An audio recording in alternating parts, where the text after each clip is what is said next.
welcome again into today's 820 episode, again about resilience.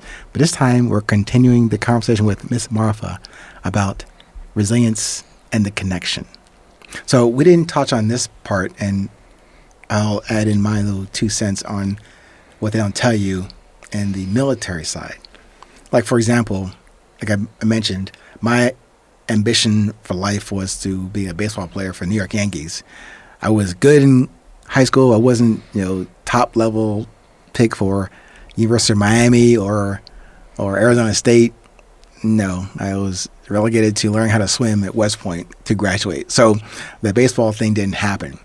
But when I got into the military at West Point and also in the Army, related to this conversation about what they don't tell you, is that even though it wasn't my lifelong ambition to be a professional soldier, or definitely not a combat soldier, but having done that, I didn't recognize the, lack of a better term, damage or things happen to the physical body or the mental body that would appear later in life, actually way after my time in the military. Then those aches and pains started happening. Really, the first year I ruptured my Achilles tendon. Then fast forward to the stroke I had, and then fast forward to the quadruple heart bypass surgery, and then things since then.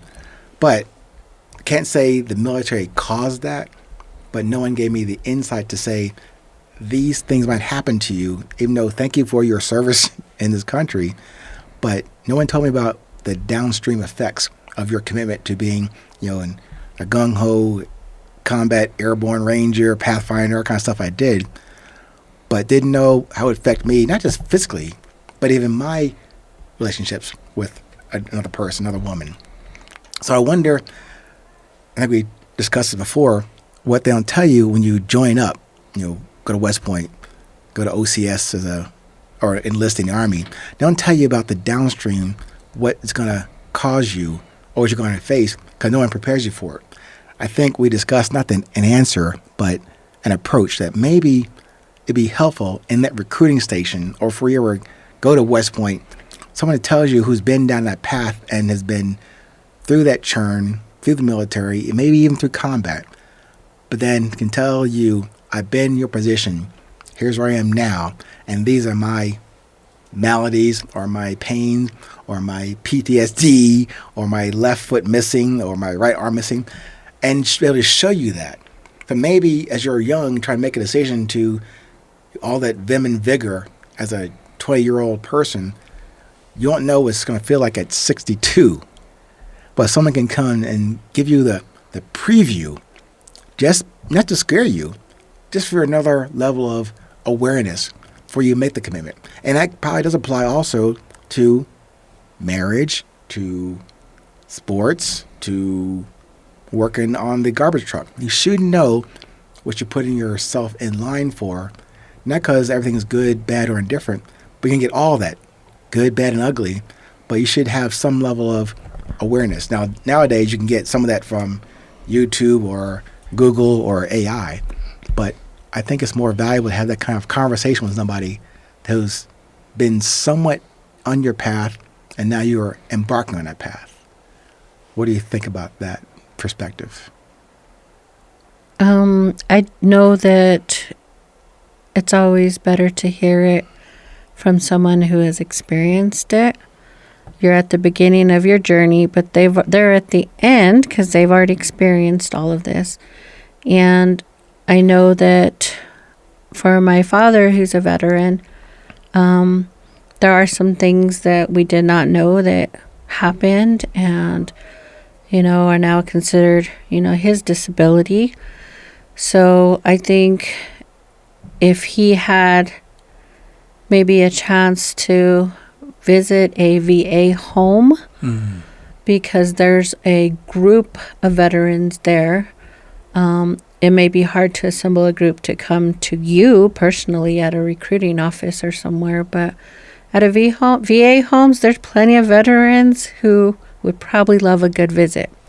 So if they sit and talk with them, they could probably tell you the good and the bad of their experience in the military and also with the injuries that they've been dealing with for a lifetime or possibly got them in the home, because this is, again, whether it's a physical or mental disability, they could probably be able to share that information with you, and then you can make your own decision whether it's something that you want to put yourself at risk for or not. Yeah. Because your story may be a little different than theirs. Yeah. Or you may not actually have to fight in a war as they did. But it's still, I think, valuable information and gives you something to consider and think about, definitely. Yeah. Because not only is it good for them to share that with you, but it's good for you to see the bigger picture. I think what they don't tell you is the bigger picture. Yeah. They just tell you, oh, we're going to help you pay for college. You can use this paper to help get you a home one day. And all these good things. But they don't tell you this may be a negative thing that could happen while you're in the service. Yeah. Or you may not make it through boot camp. They don't tell you that. They're just sign here. Yes. We're not going to tell you the mental strain or physical strain you're going to go through.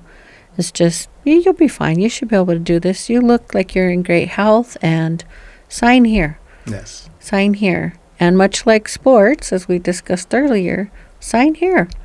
You look like you're in great shape. You've been working towards this goal. You're a 5-star athlete. And the same for a person who is interested in the military. Some of them have started in high school with ROTC or other types of, training to prepare to sign that paper one day and say, yes, I'm enlisting. Yes. So they need to know the big picture. Yeah. And that's with the relationship as well. What's Yes. that big picture? Is this person really the person that can not just check 2 or 3 of the boxes, but can check the whole list and Yes. say, yes, this is definitely the person for me, not just 2 or 3 things, and, well, let's overlook the rest. Yeah, thank you. I think we're going to leave it there, this topic about resilience and the connection with what you just said. And that's really the main reason for all these 820 episodes in the book itself, is because I'm offering you, the listeners out there, the bigger picture. The bigger picture is not going to be full. It is perfect. It is in the process of completing a picture for you to consider for your own resilience. I can't give you the answers, neither anyone you meet can give you an answer. I might give you a resource, I might give you a perspective. But I'm offering to you just this one concept and the context of consider the bigger picture of what you're going to do. Not just because it looks great on paper, there's a lot of money or a lot of prestige or that corner office, but look at the bigger picture and make sure it resonates with you at your heart level, not just in your pocket or in your head. Well, thank you, Miss Martha. I appreciate you spending time with us to talk about resilience and the connection. You're welcome.